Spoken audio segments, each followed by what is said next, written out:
we can throw this in front of you because you're black, you're undereducated. Let's just be honest. You go look at the numbers. We are by design. By design, we are the lowest educated ethnicity out there. So it's not going to take much to throw us something that we can comprehend. It just so happened rap music, chicken, and big booties. It's like, nigga, that's going to get our attention every day.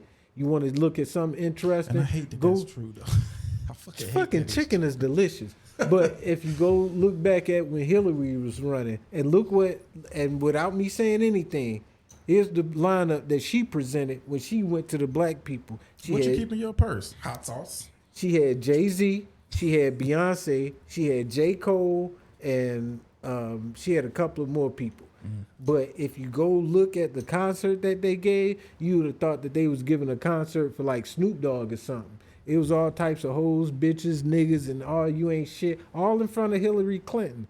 And this is what she presented to the black people to say, hey, vote for me. And this was when she was running against Trump the first time. Yeah. So this was all to get the black vote, was to sit here and listen to all this ratchet bullshit in order for you to get the vote for me. So the thing hasn't changed. It's just amazing that it's like, well, you know, niggas are going to get up for hot sauce.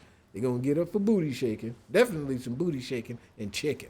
I like it. That's what gets me out of bed. So yeah, get you back in bed when you get that gout. It'll get you gout. It's some fun gout though. I ain't gonna lie. But to go off of what booty shaking and chicken. To go off of what you just saying, like, do you think we gotta pick better leaders that represent us? Because, like, I don't think that there is ever going to be a leader. But who? I don't. But hold on. I want to get this out before we. It just. You know, we do got to pick better leaders, like, because as you say, in the music industry, like, look at how they represent us. Like, they shake their ass, they loud, they give that certain image. Like, why are our 14-year-old, like, girls, like, singing Sexy Red Booty Hole Brown, shit, not mine. Pussy Pink? Like, why are these people out here letting their kids record themselves, sing that song, twerk with them? Even some of the women and the parents are twerking with their daughter, dancing with their kids online to these songs. I'm not sure if you guys ever heard of that other song by Sexy Red, Hood Rat. That song is diabolical. If you thought 3 6 Mafia was bad. I mean, so I had to come to an uncomfortable realization with that, because I was one of those like staunch. I'm like, that's like, what the fuck is she singing about? And then I had to go back through my playlist. And they remember when some of these songs came out. Like, yo, this shit came out in 2001. But it wasn't as bad as some of this stuff now. No, right? It's the same shit. One group I can name right now, 2 Live Crew. Yeah, it's the same shit. But, like you just said, 3 6 Mafia. That's a perfect example. Like, but like, we be fucking in the back of the bus and fill her nose up full of that dust. Like, come on, that like, you know it. Come on. Like, we should have been singing that shit. Hey, like, Luke came straight out talking about some shake that booty, shake that booty. You like, oh, he went straight to the, when that came on in the club, it's like. So I'm like, come on now, but freak me. Like, we was too young for it, but like, yeah. But like it's even, nothing new. It's just uncomfortable because we are the generation who has kids now. Yeah. But when we were kids, we was listening to the same shit. God, like, I'd be bumping like we were listening to the same shit, and it's crazy, but it's just, I think it's just a part of growing up. But like, you know, even down to like the movie industry, like even overseas, like if you go to like Korea, Japan, and they see how they represent, well, especially black people, you know, we loud, we eat chicken, you know, we watermelon, Kool-Aid, but watermelon is delicious. Do you think that we, you know, as black people, do you think that we like pander ourselves to it? Because we line up in a movie theater for the most ignorant movie about us known to man. Precious, we love the Boondocks. I thought you was gonna say Soul Plane. Oh, man, that too.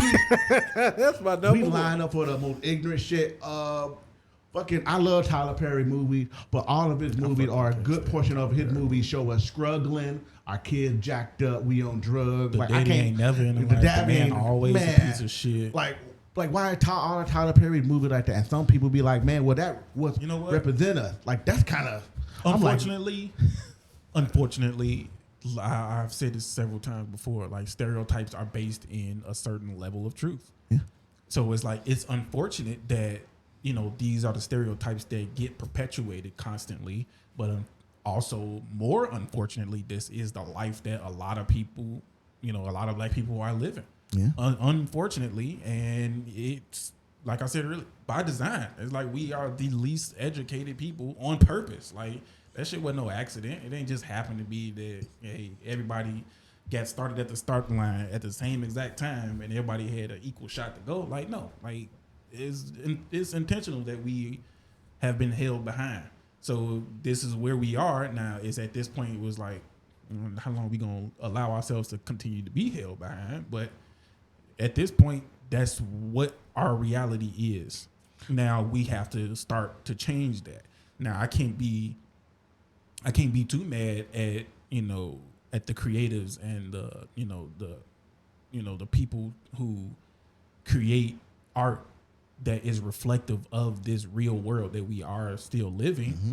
I'm like, yeah, it's not a good thing, and I would rather it not be constantly being shown to have people who are not in our communities and who do not experience the diaspora of black people, and have them just believe that any black person that they see is going to be what they saw on on Soul Plane, like for example. It's like, no, that's not. Unfortunately, if you go in a room with 100 black people, about there's a good chance you got an 80% chance. Yeah. I'm not gonna lie. I'll say about 80 of them are gonna be about somebody 80% that you would have chance. It's like, goddamn it. But unfortunately, like that 20% of them 20 people, like is just less likely to run into them. But they are a real population of people that are out here.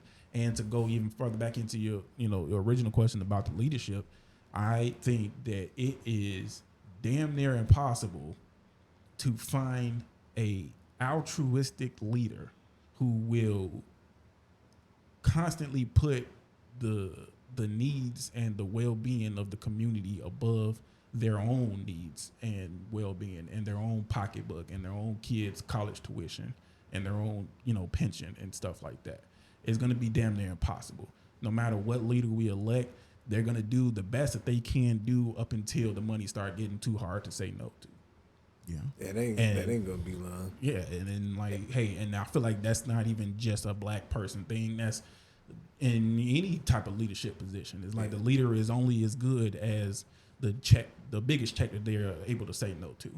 Or and not only that, their biggest debt or whatever they got going on. Today in society, when you look at the different people and the different messages, it would be, I agree with the impossibility of it, because not only that, you got to take into consideration of who's going to be listening to this leader and who's going to be following them.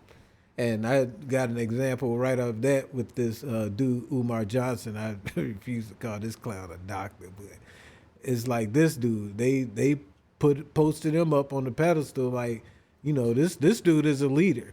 Yeah, and we I was talked about him last. Yeah, but that's just an example. Like, this is where it's going to go to, because you got people like that.